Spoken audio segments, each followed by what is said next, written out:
Assalamualaikum warahmatullahi wabarakatuh. Video ini dibuat untuk memenuhi tugas pembuatan video mata kuliah ichtiologi dengan materi sistem saraf pada ikan dengan dosen pengampu Ibu Lady Diana Kartiono, Sarjana Perikanan, Magister Sains. Sebelumnya, perkenalkan kami dari Fakultas Perikanan di Universitas Muhammadiyah Luwuk angkatan 2021. Kami dari kelompok 1 yang berjumlah 5 orang. Yang pertama, Prabawati Yulia Randa Gibran dengan NPM 21061005, Novitriasi 21061001, Sandi Manasai 21061002, Rizky Apalindong 21061015, dan Aryadi Mulyana Islami. Baiklah, selanjutnya materi akan dibacakan oleh teman kami yaitu Prabawati Yulia Randa Gibran. Kepadanya dipersilahkan. Assalamualaikum warahmatullahi wabarakatuh. Halo teman-teman semua, kami dari kelompok 1 akan menjelaskan materi tentang sistem saraf pada ikan. Berikut materi yang akan kami bahas. Sistem saraf pada ikan. Sistem saraf merupakan koordinasi berupa penghantar impuls saraf kepada susunan saraf pusat. Setiap makhluk hidup pasti memiliki sistem saraf masing-masing dan juga berbeda, termasuk pada ikan. Sel-sel saraf pada ikan berkembang sejak permulaan masa stadio embrio dan berasal dari neuron atau sel saraf.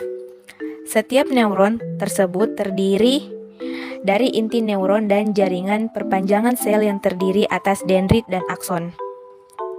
Dendrit berfungsi untuk menerima impuls, sedangkan akson sebagai penerus impuls tersebut. Titik pertemuan antara dendrit dan akson disebut sebagai sinaps. Selanjutnya, fungsi sistem saraf pada ikan. Yang pertama, menerima impuls atau rangsangan dari lingkungan dan memprosesnya untuk menghasilkan reaksi atau respon. Kedua, mengatur kinerja dan sistem organ ikan, seperti pergerakan ikan di dalam air, pencernaan, peredaran darah, dan sebagainya. Tiga, mengatur keseimbangan serta koordinasi otot dan saraf pada ikan. Dan yang terakhir, keempat, mengintegrasi dengan sistem endokrin untuk mengontrol osmoregulasi, sistem metabolisme, pertumbuhan, reproduksi, dan sebagainya. Selanjutnya, macam-macam sistem saraf pada ikan. Pertama, sistem saraf pusat disusun oleh otak dan sumsum tulang belakang. Kedua, sistem saraf tepi disusun oleh saraf otak dan saraf spinar. Yang ketiga, sistem saraf otonom disusun oleh sistem saraf parasimpatik dan sistem saraf simpatik.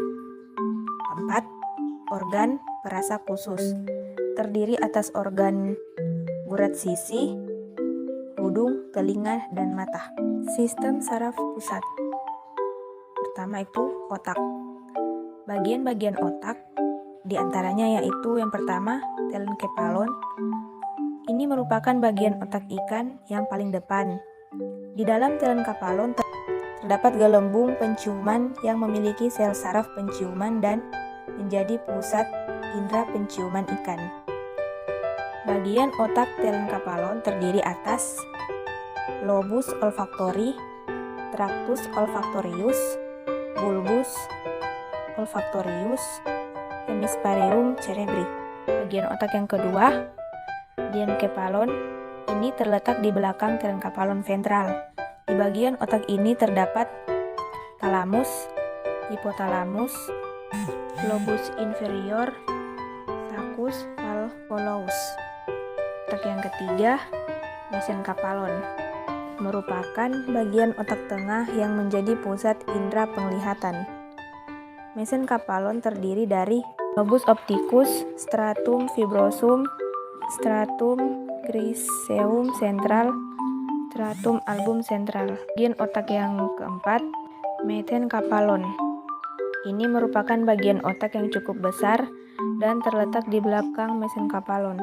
Metenkephalon terdiri dari korteks atau lapisan molekuler, lapisan sel Purkinje, dan lapisan sel granule. dan medula. Bagian otak yang kelima, melenkaphalon, merupakan bagian dari otak belakang yang disebut juga sebagai medula oblongata. Bagian otak ini memiliki lanjutan ke kaudal sebagai sumsum tulang belakang. Selanjutnya, jenis-jenis saraf pada ikan.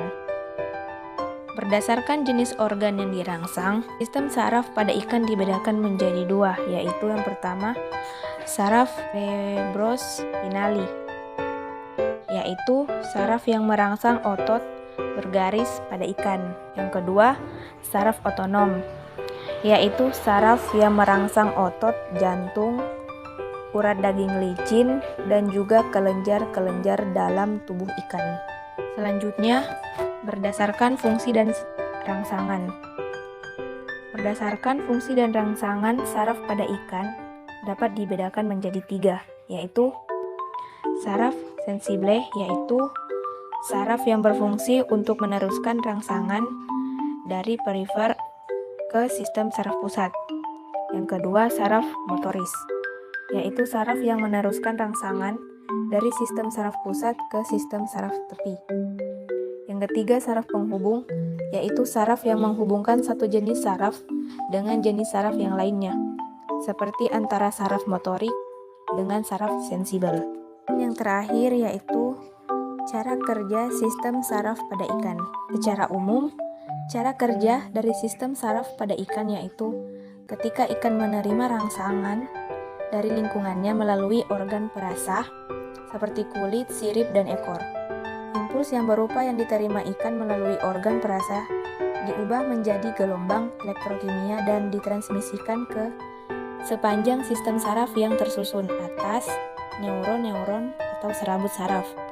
Rangsangan tersebut kemudian diteruskan ke otak ikan yang kemudian direspon dalam bentuk tingkah laku. Ini dapat disimpulkan bahwa sistem saraf ikan merupakan sistem organ pada ikan yang terdiri atas serangkaian organ dan jaringan saraf yang tersusun atas jutaan neuron atau sel saraf. Sekian yang dapat kami sampaikan. Semoga teman-teman semua dapat memahami materi tentang sistem saraf pada ikan. Terima kasih, sampai jumpa.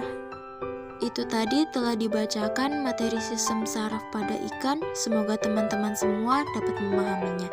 Sekian dari kami. Wassalamualaikum warahmatullahi wabarakatuh.